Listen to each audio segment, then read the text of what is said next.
What are you people experimenting with?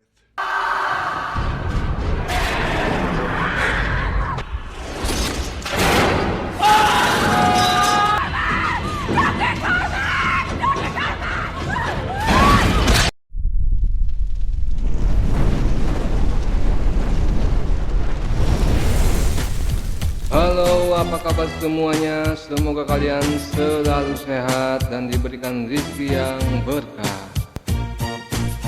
Oke, kali ini saya akan mereview sebuah film yang berjudul Dom. Bukan Dom yang ini. Film ini berkisah tanpa kasih apalagi sekolah yang kalau digabungin jadinya kasak kusuk di sekolah.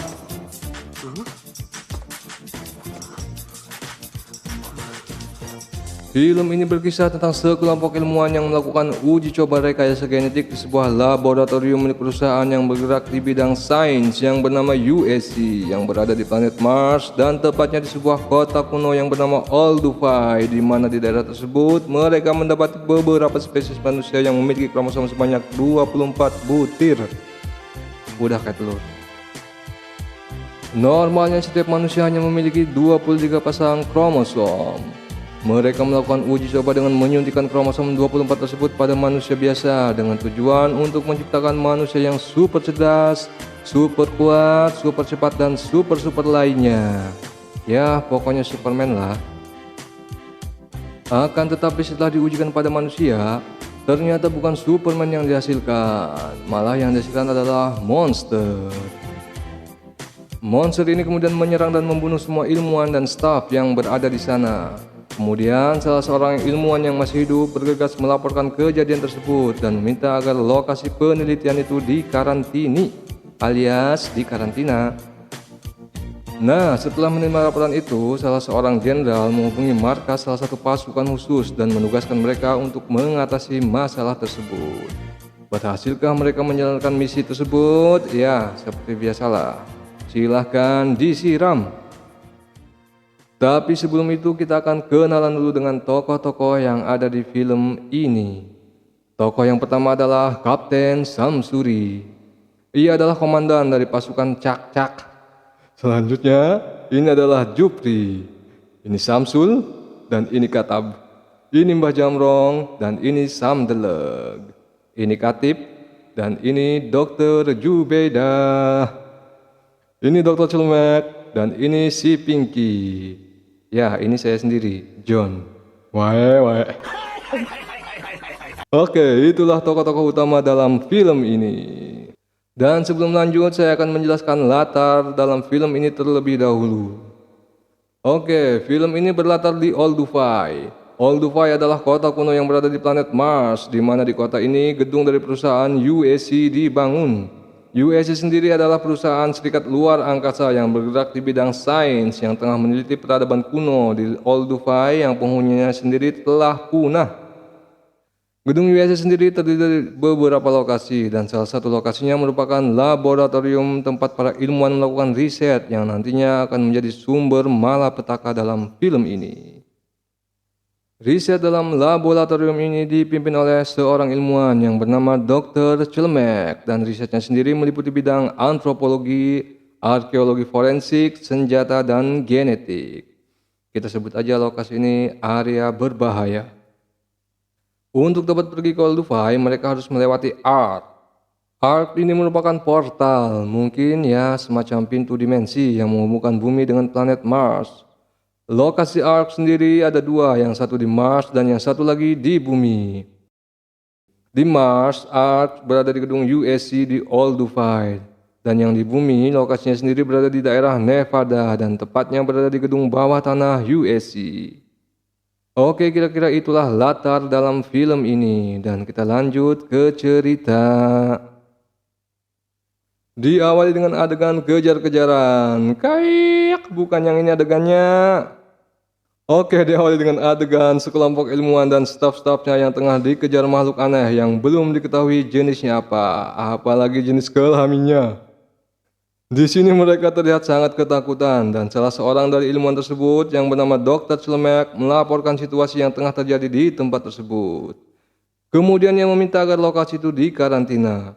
Mungkin tujuannya agar si makhluk aneh ini tidak kabur kemana-mana. Setelah menerima laporan, salah satu jenderal menugaskan pasukan khusus yang berada di Amerika Serikat untuk pergi ke Olduvai dan membereskan kekacauan tersebut. Kita sebut aja pasukan ini adalah pasukan Cak-Cak.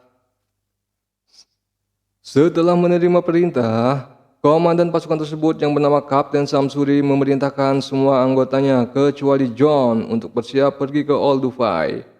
Ia menyarankan agar John tidak ikut ke Olduvai.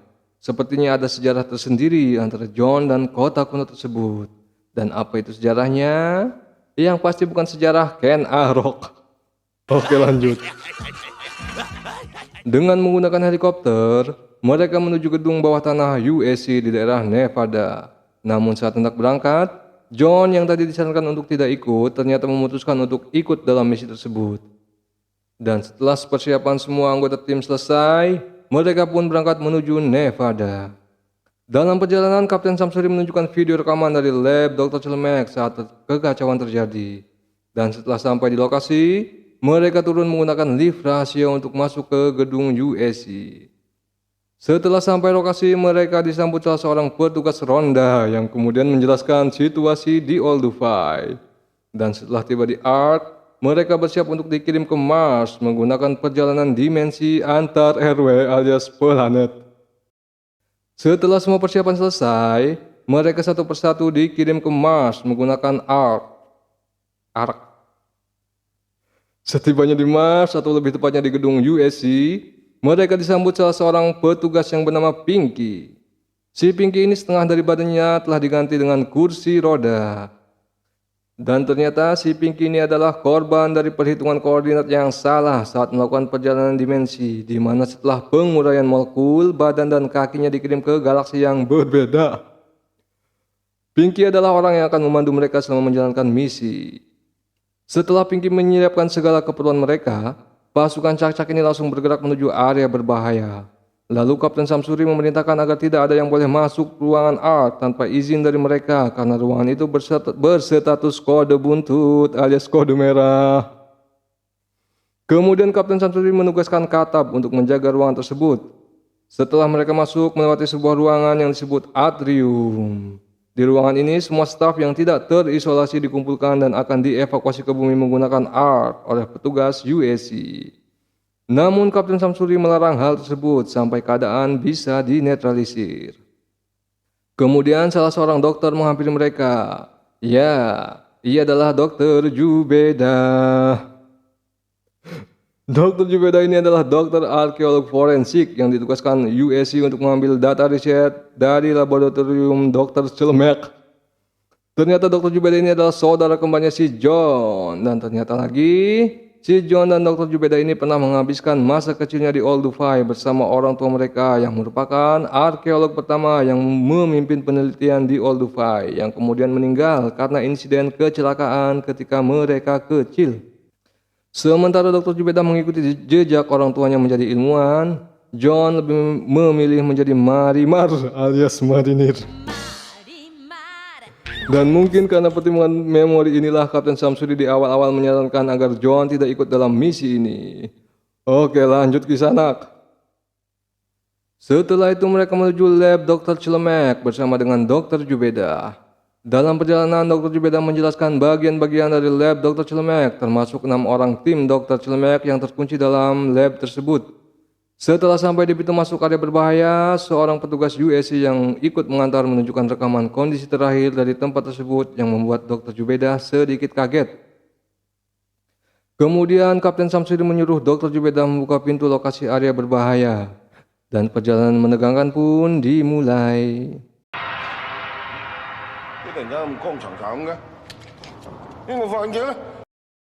Setelah masuk pintu pertama, di sini terlihat ada semacam ruang pemisah.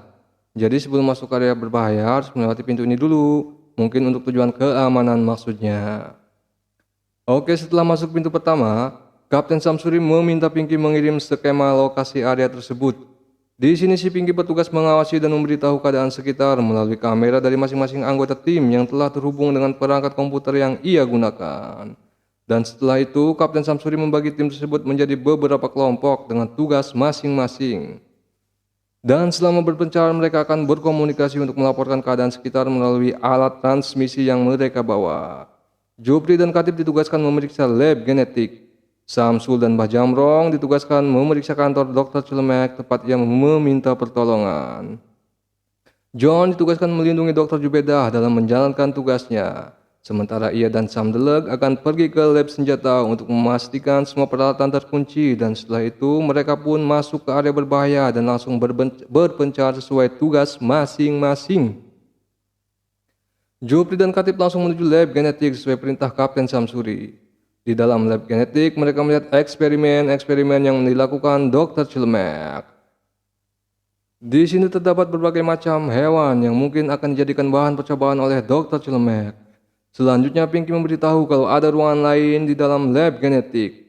Dan setelah mereka masuk ke dalam ruangan tersebut, ternyata ruangan itu adalah ruang tahanan dan merupakan tempat pertama kali Dr. Celemek dan timnya melakukan uji coba rekayasa genetik pada manusia.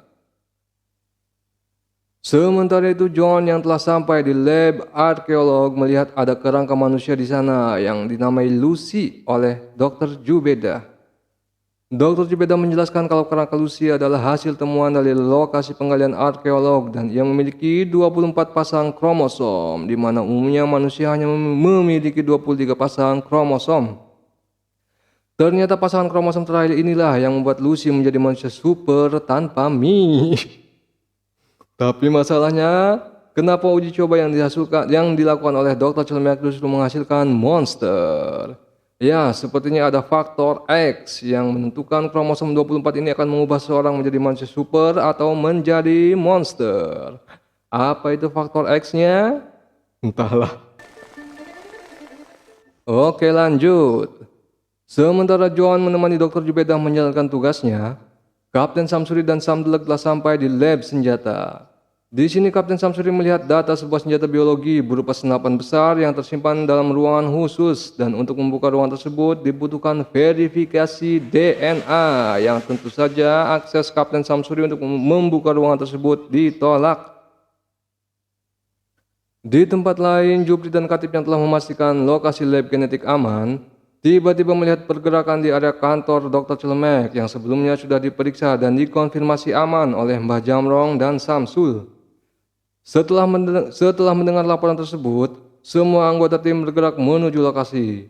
Dan saat Jupri dan Katib masuk untuk memeriksa kantor Dr. Celemek, tiba-tiba dari arah belakang ada sesuatu yang melompat dari atas dan langsung kabur. Setelah semua unit melakukan pengejaran, mereka mendapati kalau ternyata yang mereka kejar itu adalah Dr. Celemek yang masih hidup. Namun kondisinya sendiri sangat memprihatini alias memprihatinkan. Ada bekas luka di lehernya, dan yang pasti itu bukan luka akibat pacokan ayam. Ia nampak ketakutan sambil memegang potongan tangan yang entah itu tangan siapa, dan sepertinya ia mengalami depresi berat hingga sulit untuk diajak berkomunikasi. Dr. Jubedah yang tanpa sepengetahuan John ternyata ikut ke lokasi mencoba untuk berkomunikasi dengan Dr. Celemek. Dan tiba-tiba Dr. Celemek menjatuhkan potongan tangan tersebut. Sepertinya ia masih mengenali Dr. Jubedah, namun saat Dr. Jubedah mencoba mendekatinya, tiba-tiba ia menyobek daun telinganya sendiri yang membuat orang-orang yang ada di sana kaget. Melihat hal tersebut, Kapten Samsuri menyuruh Samdeleg dan Dr. Jubedah membawanya ke klinik yang ada di gedung tersebut. Sementara Samdeleg dan Dr. Jubedah membawa Dr. Celemek ke klinik, Kapten Samsuri dan yang lainnya kembali berpencar untuk mencari ilmuwan lain yang belum ditemukan. Jupri yang kembali ke lab genetik bersama John kaget saat melihat hewan-hewan yang beberapa menit sebelumnya ia lihat bersama Katib sudah tidak ada, dan sepertinya ada sesuatu yang memangsa hewan-hewan tersebut. Tak lama kemudian John melihat seorang ilmuwan yang berlumuran darah dan terlihat sedang memakan seekor buaya. Kemudian kemungkinan dialah yang memakan semua hewan-hewan yang ada di sana. Melihat kedatangan John dan Jupri, ilmuwan yang tengah sibuk memakan martabak ini tiba-tiba mengambil pisau dan berusaha menyerang John. Terpaksa John dan Jupri harus melumpuhkannya dengan tembakan. Ilmuwan ini sepertinya telah berubah menjadi zombie yang penyebabnya sendiri belum diketahui. Kemudian John melaporkan kejadian tersebut pada Kapten Samsuri. Kemudian Kapten Samsuri menyuruh mereka untuk terus melakukan pencarian. Sementara itu di tempat lain, Dr. Jubeda dan Samdelag yang ditugaskan membawa Dr. Celemek ke klinik harus melewati dinding nano. Dinding nano ini semacam pintu yang pada saat dibuka molekulnya akan berubah mungkin menjadi gas atau apalah, saya juga nggak ngerti. Sehingga dindingnya ini bisa dilewati dan akan kembali mengeras setelah ditutup. Ya, kurang lebih seperti itulah. Oke, lanjut. Di sini mereka dibantu salah seorang dokter yang dari mana datangnya saya juga nggak tahu. Kita sebut aja namanya Bu Bariah. Saat diperiksa, Dr. Celemek tiba-tiba bangkit dan memegang Dr. Jubeda. Di sini ia mengatakan informasi penting, namun sayang hal itu tidak disadari oleh Dr. Jubeda. Meskipun ia hampir menjadi zombie, namun sepertinya ia masih belum sepenuhnya kehilangan kesadarannya. Ia mengatakan kalau ada sesuatu dalam dirinya. Kemudian Bubariah mengambil sampel darah Dr. Celemek dan ternyata di dalam darahnya ada bintik-bintik hitam tapi bukan kopi yang membuat heran Bubariah dan Dr. Jubeda. Mungkin ini maksud dari perkataan Dr. Celemek yang mengatakan kalau ada sesuatu dalam dirinya. Setelah itu Dr. Jubeda menyuruh Bubariah untuk kembali menemani putrinya. Setelah diperiksa ternyata darah tersebut tidak ada kecocokan dengan Dr. Celemek yang membuat Dr. Jubeda semakin heran. Dan saat ia berniat melihat Dr. Celemek yang tengah terbaring, ternyata Dr. Celemek sudah tidak ada alias kabur. Sementara itu John dan Jupri kembali melihat pergerakan di lab genetik. Dan setelah mendengar laporan dari John, semua anggota tim langsung diperintahkan untuk melakukan pengejaran di mana makhluk aneh ini akhirnya setelah ditembaki John dan Jupri lari ke dalam saluran pembuangan. Mereka kembali berpencar untuk mengejar makhluk tersebut dan setelah berpencar, John yang pergi bersama si Samsul kembali melihat makhluk tersebut yang kemudian bergerak ke arah Jupri yang kebetulan melakukan pencarian seorang diri dan segera John memberitahukan hal tersebut pada si Jupri. Apesnya, senter yang ada pada senapan si Jupri ini tiba-tiba mati. Ayah wae. Mendengar hal tersebut, John dan Samsul pun langsung bergerak ke arah Jupri untuk memberikan bantuan. Tak lama kemudian Jupri melihat sepasang mata dalam kegelapan. Dan kalau kalian mengira itu adalah mata Syahrini dengan jambul ketulampahnya, kalian salah. Itu adalah mata makhluk aneh dan ternyata matanya pun ada banyak. Makhluk ini langsung menyerang dan menggigit leher si Jupri dan meninggalkan lidahnya yang masih menempel pada leher si Jupri. Sepertinya lidah tersebut menginjeksikan sesuatu sebelum akhirnya terlepas dengan sendirinya dari leher si Jupri. John yang melihat hal tersebut langsung menembaki dan mengejar makhluk tersebut sampai akhirnya makhluk tersebut berhasil ia bunuh. Jupri yang terluka parah akhirnya dibawa ke klinik untuk mendapatkan perawatan medis meskipun pada akhirnya ia tak dapat ditolong alias mati. Dan setelah kejadian itu semua orang yang berada di atrium dievakuasi ke ruang art.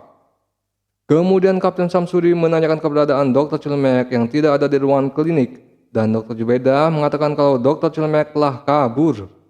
Ia lalu meminta penjelasan pada Dr. Jubeda tentang apa sebenarnya yang terjadi dan kemudian ia pun menunjukkan makhluk yang berhasil dilumpuhkan John yang membuat Dr. Jubeda kaget ketika melihat makhluk tersebut.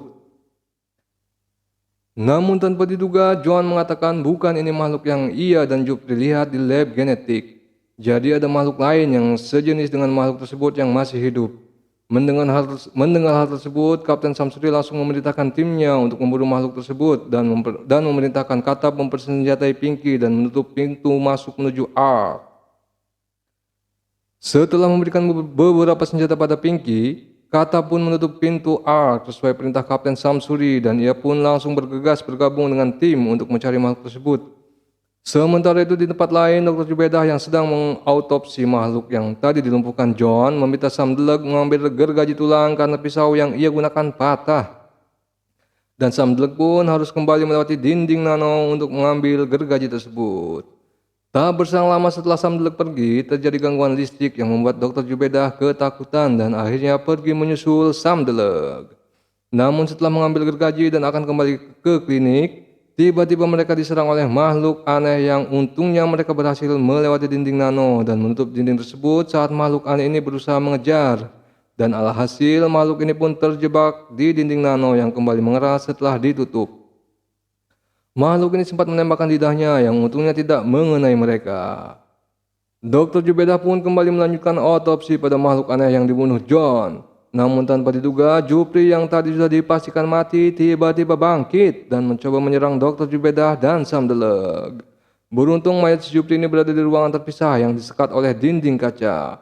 Dan tanpa sebab yang jelas, ia membenturkan kepalanya berulang kali pada dinding kaca tersebut yang membuatnya mati lagi. Di tempat lain, Kapten Samsuri dan timnya yang pergi ke lokasi penggalian arkeolog menemukan dua ilmuwan lain yang telah tewas di lokasi tersebut. Katab yang berada di tempat terpisah tiba-tiba diserang oleh makhluk aneh ini dan dalam sekejap ia pun mati secara mengenaskan. Mengetahui telah terjadi sesuatu pada Katab, Kapten Samsuri dan John bergegas menuju ke lokasi Katab dan mereka pun mendapati Katab yang sudah tidak bernyawa dengan leher yang putus. Di sana juga John melihat makhluk yang telah menghabisi Katab yang langsung kabur setelah ditembaki oleh John dan segera semua unit bergegas melakukan pengejaran terhadap makhluk tersebut yang kembali masuk ke kompleks lab. Karena makhluk tersebut terlalu cepat, mereka kembali kehilangan jejak dan lagi-lagi Kapten Samsuri harus membagi tugas pada anggota tim yang masih tersisa.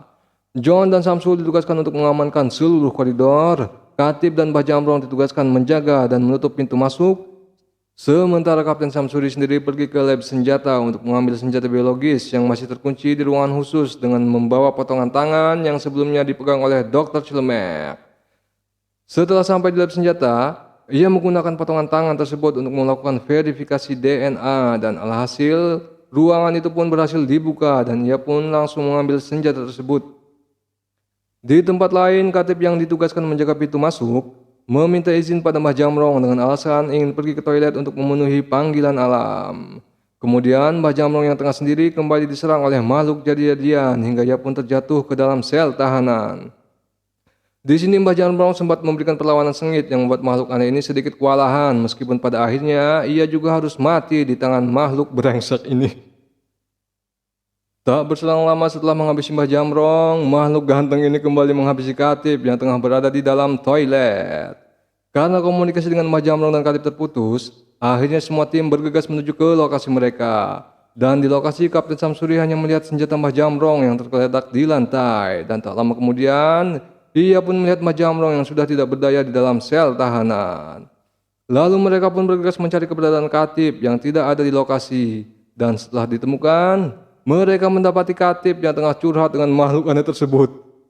Melihat hal itu, Kapten Samsuri langsung menembak makhluk tersebut dengan senjata barunya yang ternyata memiliki daya hancur yang luar binasa. Setelah itu mereka membawa Katib dan Mbah Jamrong ke klinik. Di sini Kapten Samsuri yang melihat cak-cak raksasa menempel pada dinding nano dan bercak darah pada kaca penyekat meminta penjelasan pada Dr. Jubedah. Dr. Jubedah pun mengatakan kalau darah itu adalah darah Jupri. Samdeleg pun menambahkan kalau Jupri mungkin tahu dirinya akan berubah menjadi salah satu makhluk tersebut, makanya ia bunuh diri. Sementara cak-cak raksasa yang menempel pada dinding tersebut adalah Dr. Celemek yang telah berubah menjadi Robocop. Mendengar perkataan Dr. Jubedah, Kapten Samsuri menembak mati Robocop yang tengah menempel pada dinding nano tersebut. Lalu ia juga memerintahkan Samsul dan Samdeleg memeriksa dua ilmuwan yang ia temukan di lokasi penggalian dan memastikan mereka berdua benar-benar sudah mati. Setelah Samdeleg dan Samsul pergi, akhirnya misteri dari mana makhluk ganteng ini berasal terjawab setelah mereka memutar data yang sebelumnya telah di-download oleh Dr. Jubedah. Ternyata rekaman ini berisi video tentang percobaan rekayasa genetik pertama yang diujikan pada manusia. Dr. Celemek dan timnya menyuntikkan kromosom 24 pada seorang tahanan terpidana mati. Dari video terlihat, tak berselang lama setelah dilakukan penyuntikan, jari kaki dan tangan narapidana tersebut mulai berubah. Sementara di tempat lain, Samdeleg dan Samsul yang ditugaskan Kapten Samsul memeriksa dua ilmuwan di lokasi penggalian yang tadi sudah mati, menemukan kalau hanya ada satu ilmuwan di sana. Samsul pun segera memberitahukan hal tersebut pada Kapten Samsuri, dan tak lama kemudian, Pinky melaporkan kalau ada sesuatu yang sedang mencoba menerobos pintu masuk Ark. Mendengar hal tersebut, Kapten Samsuri langsung memerintahkan Pinky akan meledakkan granat yang sebelumnya telah diberikan oleh si Katab. Mereka pun langsung bergegas menuju ruangan Ark. Namun sayang, mereka terlambat. Setibanya di sana, mereka mendapati kalau pintu masuk Ark ternyata sudah terbuka dan si Pinky sendiri telah kabur. Mengetahui kalau makhluk tersebut kabur menggunakan Ark menuju bumi, Kapten Samsuri memerintahkan semua anggota tim mengambil semua senjata dan amunisi untuk bersiap mengejar makhluk tersebut ke bumi. John kemudian bergegas menyusul Dr. Jubedah yang masih berada di ruang klinik. Dan akhirnya di sini faktor X yang mungkin tidak diketahui oleh Dr. Celemek sehingga menyebabkan percobaan timnya malah menghasilkan monster terjawab. Dr. Jubedah menjelaskan pada John bahwa makhluk ini hanya menginfeksi orang yang berperilaku jahat. Artinya hanya orang berwatak baik yang akan menjadi Superman jika kromosom 24 ini disuntikan. Dan sebaliknya jika disuntikan pada orang berwatak jahat maka ia akan berubah menjadi monster seperti yang terjadi pada percobaan Dr. Celemek dan timnya. Dan salah satu ciri orang yang terinfeksi adalah adanya bekas luka pada leher mereka. Dan sebelum berubah menjadi Robocop, biasanya mereka akan terlebih dahulu berubah menjadi zombie seperti yang dialami Jupri dan Dr. Celemek. Mendengar penjelasan Dr. Jubedah, John menyadari kalau Kapten Samsuri akan membunuh semua orang yang ada di gedung USC meskipun mereka belum tentu terinfeksi. Namun sebelum pergi, Dr. Jubedah membawa serum yang berisi kromosom 24 tanpa sepengetahuan John. Oke, lanjut. Di tempat lain, Kapten Samsuri yang tengah bersiap pergi ke bumi memerintahkan Samdeleg dan Samsul untuk membunuh semua orang yang ada di gedung USC setibanya mereka di bumi nanti. Singkat cerita, setelah tiba di bumi, mereka mendapati orang di gedung tersebut sudah mati dan yang lainnya telah berubah menjadi zombie. Dan segera mereka membantai zombie-zombie tersebut. John dan Dr. Jubedah yang akhirnya sampai di bumi kaget ketika melihat situasi dalam gedung tersebut. John kemudian menyuruh Kapten Samsuri agar tidak membunuh semua orang karena tidak semua orang dalam gedung tersebut terinfeksi. Namun Kapten Samsuri mengabaikan hal tersebut. Kemudian ia memerintahkan Samdeleg dan Samsul untuk membersihkan area tersebut. Mungkin dipel maksudnya. Samdeleg yang sedang menjalankan tugasnya kaget ketika melihat Pinky yang ternyata masih hidup. Kemudian ia membawa Pinky ke tempat Kapten Samsuri. Sementara di tempat lain, Samsul yang ditugaskan membersihkan area menemukan sebuah ruangan yang isinya orang-orang yang masih selamat termasuk Bubaria. Kemudian ia menemui Kapten Samsuri dan mengatakan hal tersebut. Mendengar hal itu, Kapten Samsuri marah dan memerintahkan Samsul untuk membunuh mereka semua, namun Samsul menolak. Karena menolak, Samsul pun ditembak mati oleh Kapten Samsuri karena dianggap membangkang. Di tengah ketegangan tersebut, Pinky menodongkan senjata ke arah mereka dan memerintahkan agar mereka menjatuhkan senjata yang mereka bawa. Namun tiba-tiba dari arah belakang ia diserang oleh Robocop yang kemudian membawa Pinky pergi melewati dinding nano. John dan Kapten Samsuri yang tengah melakukan pengejaran tiba-tiba dikagetkan oleh pasukan zombie yang langsung menyerang dan mengepung mereka yang membuat mereka harus mundur kembali melewati dinding nano. Dan sialnya dinding tersebut rusak dan tidak bisa ditutup. Dan di tengah aksi tembak tanpa menembak, tiba-tiba dari saluran ventilasi bawah Samdeleg ditarik oleh monster Bikini Bottom dan seketika itu juga ia pun mati. Kapten Samsuri yang kaget melihat hal tersebut, tiba-tiba kakinya juga ditarik oleh pasukan zombie dan ia pun diseret untuk dinobatkan sebagai ratu kecantikan oleh para zombie mania. John kemudian menembaki para zombie yang berada di balik dinding nano. Namun tiba-tiba dinding tersebut tertutup dan salah satu peluru yang ia tembakkan berbalik mengenai dirinya. Melihat John yang terluka parah, Dr. Jubedah berniat menyuntikkan serum kromosom 24 yang sebelumnya ia bawa. Semula John menolak, namun Dr. Jubedah berhasil meyakinkan John dan ia pun segera menyuntikkan serum tersebut. Dan setelah disuntik, John pun pingsan untuk beberapa bulan. Setelah sadar, Dr. Jubedah ternyata sudah tidak ada di sana dan John pun mendapati luka-luka yang ada di tubuhnya telah sembuh. Ia pun bergegas pergi menghabisi para zombie mania dan mencari keberadaan Dr. Jubedah. Hingga di suatu lokasi ia bertemu salah satu monster aneh yang setengah badannya adalah kursi roda. Kemungkinan makhluk ini adalah mutasi dari si Pinky. Singkat cerita, setelah menghabisi monster Pinky, ia akhirnya menemukan Dr. Jubedah dan tak lama kemudian Kapten Samsuri yang ternyata masih hidup pun muncul dengan leher yang sudah terluka. Setelah menyuruh Dr. Jubedah pergi menuju lift, akhirnya mereka pun berduel.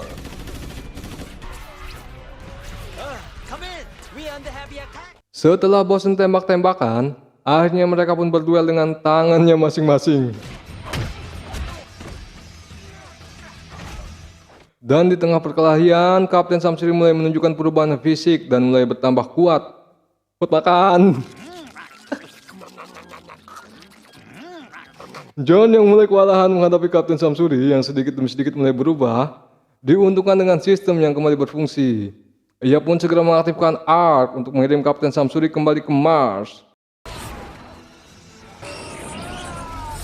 Dan setelah mengirim Kapten Samsuri ke Mars, ia pun menambahkan sentuhan akhir untuk menemani perjalanan Kapten Samsuri selama di Mars, agar ia tidak kesepian. Dengan menambahkan sedikit granat yang dengan sumringah dan penuh antusias disambut oleh Kapten Samsuri, John pun berhasil membunuh Kapten Samsuri dengan granit tersebut. Dan akhirnya film pun tamat. Oke, seperti biasa, so what's the point? Ya, terlepas dari aksi tembak-menembak dan rayu-merayu dalam alur keseluruhan film ini, menurut saya ada 2 poin yang menarik di film ini. Yang pertama adalah perjalanan dimensi dan yang kedua adalah rekayasa genetik. Untuk poin yang pertama, kalau kita berbicara tentang perjalanan dimensi, kita tidak akan terlepas dari hukum-hukum fisika, terutama teori relativitas Einstein. Dan jika kita mengacu pada teori ini, untuk dapat melakukan perjalanan dimensi, maka suatu benda harus memiliki kecepatan yang mendekati atau bahkan sama dengan kecepatan cahaya, yang jika itu dimungkinkan, maka kemungkinan berikutnya adalah massa benda tersebut akan hancur. Dan untuk menghindari hal ini, yang paling mungkin adalah sebelum proses pemindahan, partikel penyusun massa benda tersebut harus diurai terlebih dahulu sebelum dikirim dengan kecepatan cahaya ke lokasi yang koordinatnya telah ditentukan, seperti dalam film Duan dan film ini. Ya, entahlah, saya juga nggak terlalu paham. Dan untuk poin yang kedua, jauh sebelum film ini rilis, guru biologi saya suatu SMA dulu dalam bab genetik menerangkan jika ada manusia yang memiliki 24 pasang kromosom, maka kemungkinannya akan menjadi manusia super. Dan normalnya kromosom pada manusia itu hanya ada 23 pasang, di mana 22 pasang adalah autosom dan yang 1 pasang lagi adalah gonosom. Nah, kalaupun di masa depan dunia sains berhasil menemukan kromosom tambahan, mungkin pasangan kromosom tambahan inilah yang akan membuat manusia biasa menjadi Superman. Ya, mungkin. Oke, itulah 2 poin yang menurut saya menarik dalam film ini. Kalau kalian punya poin-poin tambahan menurut kalian, silahkan kirim ke kolom jembatan biar rame. Dan pada akhirnya seperti biasa, apapun itu, semoga tayangan dalam video ini dapat menghibur kalian semua dan dapat membuat kalian sejenak melupakan tagihan dan angsuran-angsuran yang harus kalian bayar. Terima kasih dan sampai jumpa di lain episode.